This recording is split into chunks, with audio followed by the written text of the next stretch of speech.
it feels a lot like, you're doing the caffeine ephedrine aspirin stack, and that fucking works. It just, problem with the ephedrine is, people go, I take an aspirin with it, thins the blood. You're right, but the problem is it still hardens the arteries, so it's still hard to push that blood through. So there is the risk of cardiac arrest or heart attack. But I still love that stack. It was a phenomenal product. When the mini thins were legal, I would just do one of those every 4 to 6 hours with an aspirin and a cup of coffee. And this was no anabolic steroids, no creatine, no glutamine, nothing like that. This was the 90s. And I dropped down to shredded. Now my body weight dropped under 200 pounds. But I looked over 200 on stage, and I was won the overall novice and everything. 2.1% on the calipers and 1.5% in the water, and that was just from the Bill Phillips caffeine ephedra aspirin stack, and just a lot of fucking hard work. I was doing the Arnold Schwarzenegger 5-hour a day competition routine, just like is in his encyclopedia of modern bodybuilding, the old one, the one that came out before the one in the 2000s. I bought that yellow motherfucker and read it cover to cover, and I did that fucking competition workout by the book, and I didn't fucking leave the gym until that fucking workout was done. Sometimes I divided into 2 workouts, but I would do that motherfucker, and I won the show. I won first place votes all the way across, and then I won the overall by split decision. Now that particular one, I was actually only at about 3%.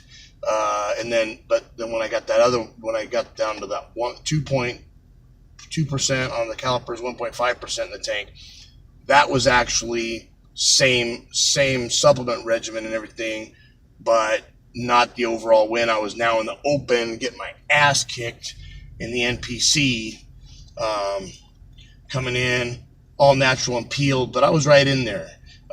Still, I didn't usually make top 3 or top 5, but I still obviously came in very, very peeled. I'd come in around 180, 185, and again, peeled. 2% in the calipers, 1.5% in the water tank. I didn't quite have, and I'm not blaming it on because I wasn't on drugs. What the problem was, it wasn't because I was natural. I wasn't winning the shows. They did have a tiny bit more size than me, but being that peeled, I just didn't quite have that last little 1 week in there. T-Bone was like, man, you should have just got with me. The difference between you being, on stage, in the top 5 and missing it is like that much. It comes down to that last week. I didn't have that last week yet dialed in. I got that part down. Well, the whole 16-week thing was better with Roger Baker's plan. His meal plan and everything was better.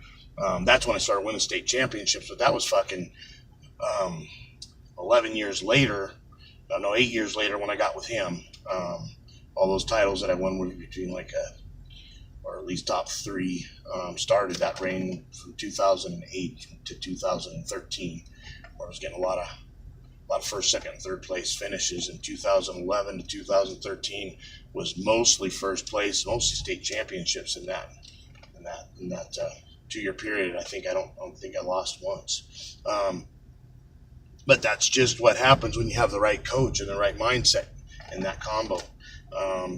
It's nothing to do with what supplements you take, or if you're doing this, or you're doing that. It's a combination of everything in between, from the time you wake up to the time you go to bed. It's all about going to war. It's all about doing whatever it takes to win, and fearing death more than fearing losing, and that will make you really tough to beat. You're still beatable, but by the time you're on stage, in your mind, there's times where you feel like you're not beatable. And that's a hard, and be willing to do whatever it takes to win. It's hard to beat a guy like that. I hate my mentality the last couple of years where I'm really enjoying life, because it's hard to have that as a dad and a husband. That's kind of why I stepped down and retired. I love life a lot, and it's that whole life or death mentality. I could tap into it sometimes, but not 24 hours a day, 7 days a week like I used to. I lost that little bit of an edge, just because I love bodybuilding just as much. My passion's still there. It's just not quite, it says, but not quite as important as it used to be. There's so many other things in life that I'm passionate about now. Not that I wasn't before. I've always had a lot of passions, but now it's like I'm taking other things now to another level. So that's enough rambling for now. We're in my old neighborhood, and so I'm gonna turn the cameras off, and I'm gonna flip them around the other way.